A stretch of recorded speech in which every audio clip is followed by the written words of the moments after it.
SCP-999, also known as the Tickle Monster. It's one of the most adorable, beloved, and undeniably wholesome anomalies ever to exist in the SCP Foundation's containment facilities. Its mere presence can cause joy and comfort, cure depression and other mental illnesses, and even sometimes cause violent and unpredictable creatures to really mellow out. If you're a fan of this channel, chances are that you're a big fan of SCP-999 too. But that doesn't mean everyone is on board.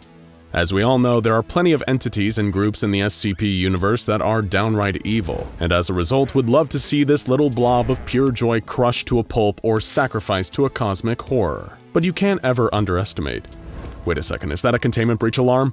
All Foundation staff members report to the affected cell immediately. It looks like an SCP has escaped containment and is now in our world? That's right. SCP-999 has broken out of SCP Foundation control, and now you can finally have a Tickle Monster of your very own. In plush form. This super adorable plush from SCP Swag is 11 inches of huggable, squeezable joy, and now that the Tickle Monster is out of containment, you can bring it into your own home. Tickle Monster plushies are available for pre-order now, and all orders made in the next 10 days also get a special limited first edition card. Worldwide shipping is also available, so go to scpswag.com right now and pre-order your own Tickle Monster. And let us know in the comments what SCP anomalies you want to see in plush form next. But as we were saying, you can't ever underestimate SCP-999. Not only has it tickled SCP-682 into submission, there are also certain theories floating around the Foundation that it will one day grow so powerful, its forces of pure goodness and joy can overthrow the Scarlet King himself.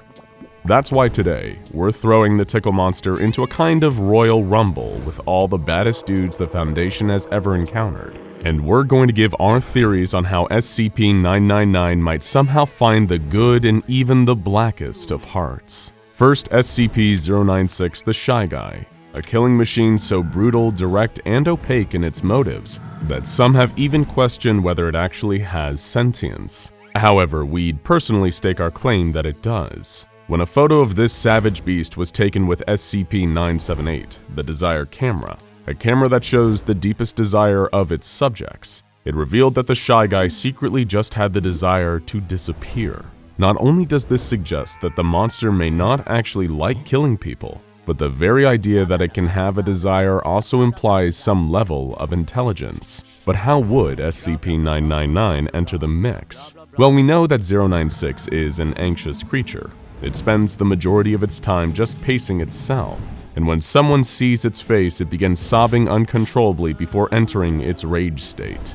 Does this sound like a happy entity to you? If the Shy Guy encountered 999 at its full joy-giving power, we'd personally think that it might finally chill out a little. Perhaps it'd take a moment to breathe and contemplate life a little more. Maybe it would wonder why it's so ashamed of its face and feels the need to hunt down and kill anyone who sees it. After all, there are much uglier anomalies, like SCP-106. He's the next monster to join this weird, wild cage match against SCP-999. While 096 is violent, 106 is downright malevolent. He's not just sentient, but extremely intelligent. The old man loves causing pain and suffering for his own perverse pleasure, just as much as heavy hitters like SCP-682. So surely 999 would have its work cut out for it here. Well, not necessarily.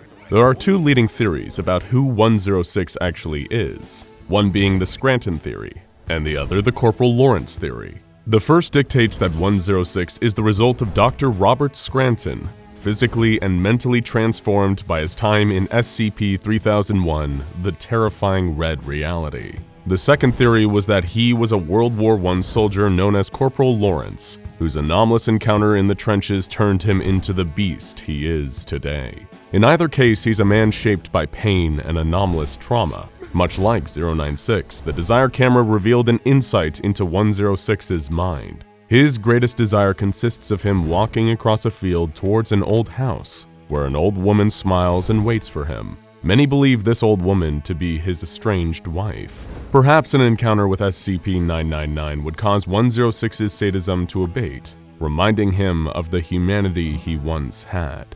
Maybe he'd become a kindly old man in the aftermath, who who prefers Werther's originals to violence and spinning long, rambling yarns about the war rather than chasing people around his terrifying pocket dimension. It's a thought so sweet it could almost make you sick. Thankfully, one of our favorite doctors is next on the list, specifically the Plague Doctor, SCP-049. While he definitely isn't as dangerous or malicious as either of his predecessors, 049 has racked up quite a body count in his hundreds of years of operations. He sees pestilence everywhere he goes, except within, and can kill with a mere touch. However, his deadly touch only seems to apply to non-anomalous animals and humans, not other anomalies. So he definitely couldn't harm 999, and the Tickle Monster, conversely, could definitely touch him back. While the Plague Doctor is the serious type, he might not be able to keep his bedside manner after a serious tickling, and we'd be more than willing to hedge our bets on him having the laugh of an angel. While 049 may have folded in the face of 999's tickling wrath, our next contestant is as solid as a rock. Well, technically, as solid as concrete. That's because it's SCP-173, also known as the Sculpture or the Peanut. It shows no emotions and murders anything that blinks in its presence by snapping its neck. But 999 doesn't even have bones, let alone a neck, so SCP-173 has nothing with which to threaten this happy little blob. And what about SCP-999's counteroffensive? If the Tickle Monster got its slime all over SCP-173, it might finally reform this statuesque serial killer through prolonged exposure. Maybe after that, 173 will finally give relaxing neck massages rather than snapping them.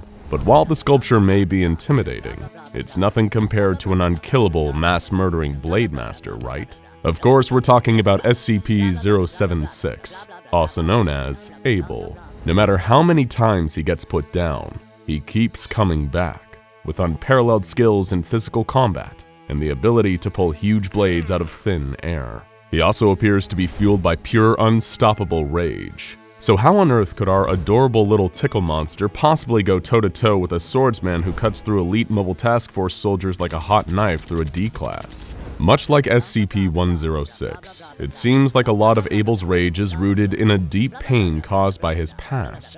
If he truly is the biblical Abel, it's likely that his rage stems from being the very first murder victim, betrayed and killed by his brother Cain, now known as SCP-073. Spending time with SCP-999 might finally calm him down enough to actually work through some of these issues and come to a sense of closure.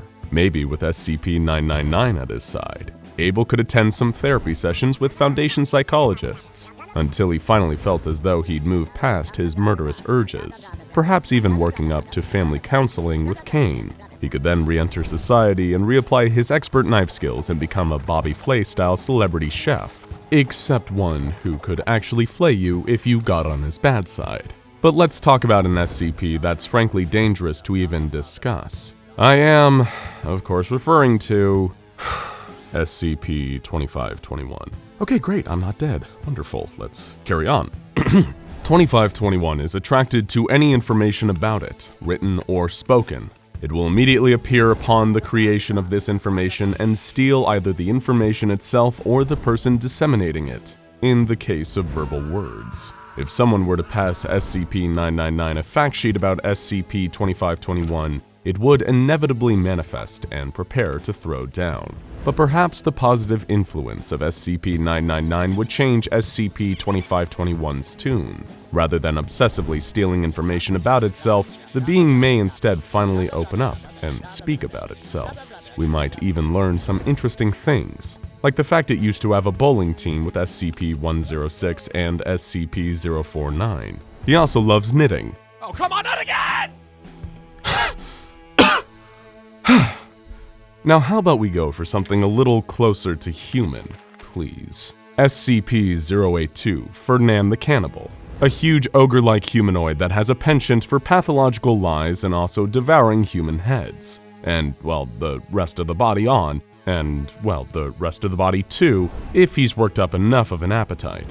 He's super strong and has a hide so thick that seemingly no weapon can penetrate it. How could SCP-999 possibly go around with a behemoth like this? Lucky for 999, Ferdinand has an extremely cheerful temperament. If a potential victim can keep him amused, often listening and playing along with his elaborate fantasies, it massively increases their chance of survival. And considering SCP-999 is literally a good vibes machine, there's a good chance that it'd keep Ferdinand so amused that the thought of getting hangry wouldn't even cross his mind. Once again, little SCP-999 takes home the W. But what about a real sadist? A truly heartless monster whose commitment to focused, endless cruelty is genuinely unparalleled. We're talking about the being from SCP-3999.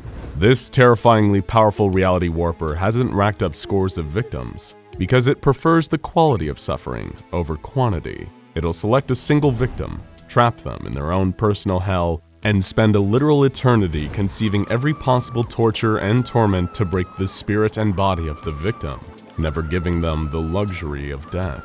However, if an entity could turn the tables and break the spirit of SCP-3999, it would be SCP-999. Picture it. Thousands of years where the monster tries everything it can to break the Tickle Monster's spirit, only to find its own spirit being broken as SCP-999 doesn't succumb to any of it, and continues to project love and kindness throughout. Could you imagine anything more frustrating for a creature like 3999? Eventually, it would probably get so frustrated that it would let 999 go, and find some hapless Foundation researcher to torture instead. Going up against a single anomalous being, regardless of its power, is one thing, but taking on an entire group is another challenge for SCP-999. What if 999 became trapped in SCP-3008, the Endless IKEA, surrounded by the deadly staff in the middle of the night? Our theory is that the positive presence of SCP-999 would really help the nightmarish, malformed staff of this accursed IKEA turn their lives around and start creating a more positive work environment around the store. Rather than trying to chase survivors trapped inside the store and beat them to death, they would instead help them find the ideal furniture for enhancing their lifestyle if they ever managed to escape the building. 999 would help them go from horrifying to helpful in no time. It'd be so nice in there that the survivors wouldn't even want to leave. But what about groups of interest? Let's say the Chaos Insurgency has broken into a containment site in another one of its classic raids against the Foundation. Would a group of elite Chaos Insurgency operatives be able to take down the Tickle Monster? We think not. While these anomaly-stealing militants may be hardcore compared to your average Joe, they're nowhere near as hateful or irredeemable as the likes of 682 or 106. Chances are, if they've spent any amount of time around 999, they'd experience a sudden sense of mellowness and begin to rethink all of their poor life choices. But what about the GOC? Those government stooges obsessed with killing any anomaly they can get their hands on. Personally, we theorize that a run-in with SCP-999 and the immensely positive feelings it causes would cause them to reevaluate their entire philosophy on the anomalies they encounter and lead them to restructure their entire organization from the ground up. Perhaps they'd even promote SCP-999 to the position of Undersecretary General, and perhaps even change the meaning of the group's acronym to Givers of Cuddles in honor of their new leader and direction. We can dream, right? But let's end this dream with a nightmare. The Scarlet King, the most dangerous being in the entire multiverse, who is also strongly believed to be SCP-999's real father. Awkward. Can ultimate good someday defeat ultimate evil? According to ancient Diavate prophecies, a terrifying historical culture that worshipped the Scarlet King, yes, it can, if given the time and nurturing it needs to reach full power. How exactly would that battle play out? Well, it's difficult to even theorize, but chances are it'd be a battle of truly biblical proportions. And if ever the Scarlet King did breach our dimension, it's safe to say that you'd want your own little SCP-999 close at hand. And now, you can. Go to scpswag.com and pre-order a Tickle Monster plush of your very own. It doesn't even need any anomalous powers to bring you a ridiculous amount of joy. Orders placed in the next 10 days get a special limited first edition card. So don't wait. Get yours now before they're all gone. Now go check out SCP-999 the Tickle Monster. And children of SCP-001 the Scarlet King, is SCP-999 really his son? For more on everyone's favorite little creature.